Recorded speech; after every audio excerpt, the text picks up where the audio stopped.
মৃত্যু থেকে কেউ আমরা বাঁচতে পারবো না, কেউ পলাইতে পারবো না। কাফের হোক, মুশরিক হোক, পিপিলিকা হোক, ছোট্ট পোকা হোক, আল্লাহ রাব্বুল আলামিন যা জান দিয়েছে রূহ,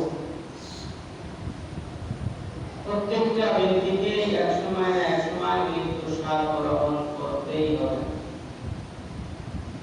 এখন কাফেরকে যদি জিজ্ঞাসা করে, সেও বলবে যে আমি বাঁচব না।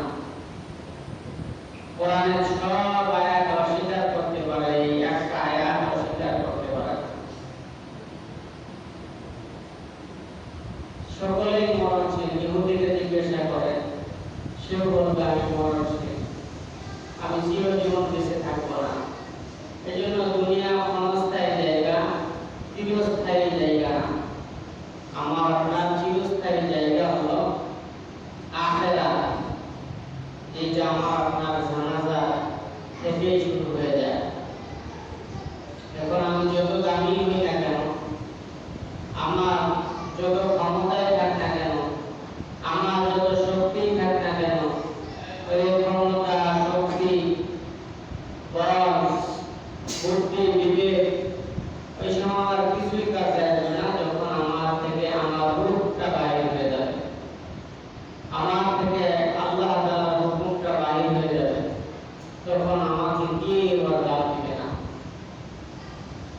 বিবি কম, ছেলে কম, ভাই ব্রাদার কম, আত্মীয় স্বজন বলেন, সবাই দ্রুত যাবে আমার আপনার দাফন এবং কাফন করার জন্য।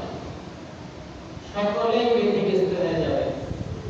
যদি আমার মৃত্যু হয়ে যায় ফজরের পরে, তো সকলেই ব্যতিব্যস্ত হবে জোহরের নামাজের পরপরই জানাজাটা করা যায় কিনা, কবরটা সম্পূর্ণ করা যায় কিনা। আর যদি রোগওয়ালা, বিমারিওয়ালা হয়ে থাকি, তো 2-1 ঘন্টার মধ্যে আমার বাড়ি থেকে, আমার বাসা থেকে, আমার বালাখানা থেকে সবাই বাইরে করে দিবে। কেউ আমাকে রাখতে চাবে না। যেন আল্লাহ পাকের নির্দেশ যে বান্দা তুমি মুমিন না হওয়া পর্যন্ত কবরের মধ্যে আসবে না, তুমি মুসলমান না বলা পর্যন্ত কবরের মধ্যে আসবে না। কিন্তু লা ইস্তাগফিরুনা ওয়া লা ইস্তাগফিরুন, বান্দা তোমার মৃত্যু কখন হবে, বান্দা তোমার মৃত্যু কখন হবে, কোন জায়গায় হবে, কিভাবে হবে, এটা তুমি বলতে পারো না।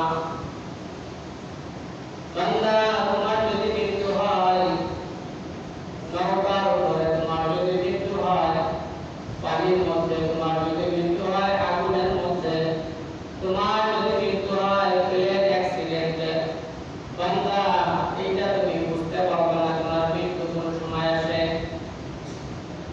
এজন্য আল্লাহ পাক বলেন, বান্দা তুমি মুমিন না হওয়া পর্যন্ত কবরের মধ্যে আসবে না, তুমি ঈমানদার না হওয়া পর্যন্ত কবরের মধ্যে আসবে না। দুনিয়ার মধ্যে তুমি যদি ধনাঢ্য ব্যক্তি হও, দুনিয়ার মধ্যে যদি তুমি বড় প্রেমওয়ালা হও, দুনিয়ার মধ্যে যদি তুমি অনেক সম্মানিত ব্যক্তি হও, ওই দুনিয়ার সম্মান আমি মাওলার কাছে কোনো দাম নাই। দুনিয়ার টাকা এবং ধন সম্পদের আমার কাছে কোনো দাম নাই।